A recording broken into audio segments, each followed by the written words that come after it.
एक घने जंगल में बहुत सारी चिवंटियां रहती थीं। इनमें से एक नन्ही चिवंटी टनू सबसे अलग थी। वो हमेशा बड़े ख्वाब देखती थी। एक दिन जब सब चिवंटियां दाने इकट्ठे कर रही थीं, टनू ने कहा, मैं एक दिन आसमान की सैर करूंगी।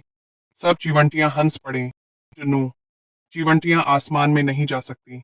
लेकिन टन्नू ने हिम्मत नहीं हारी। वो हर रोज तितलियों, परिंदों और हवा में उड़ते पत्तों को गौर से देखती और सोचती कि वो कैसे उड़ सकती है। एक दिन एक मेहरबान कबूतर टन्नू के पास आया।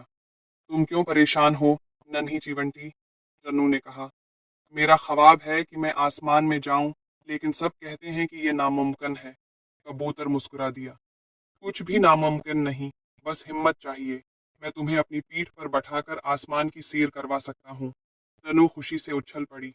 वो कबूतर की पश्त पर चढ़ गई और यूं पहली बार आसमान की बुलंदियों को देखने लगी।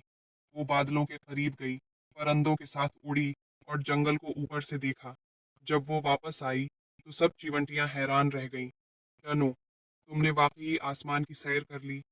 हाँ, अगर हम खुद पर यकीन रखें तो कुछ भी मुमकिन है, रनू ने फख्र से कहा। सब चीवंटियों ने सीखा कि बड़े ख्वाब देखना अच्छी बात है और मेहनत से कुछ भी हासिल किया जा सकता है। सबक, अगर हम खुद पर यकीन रखें और मेहनत करें तो कुछ भी मुमकिन है। Star smile.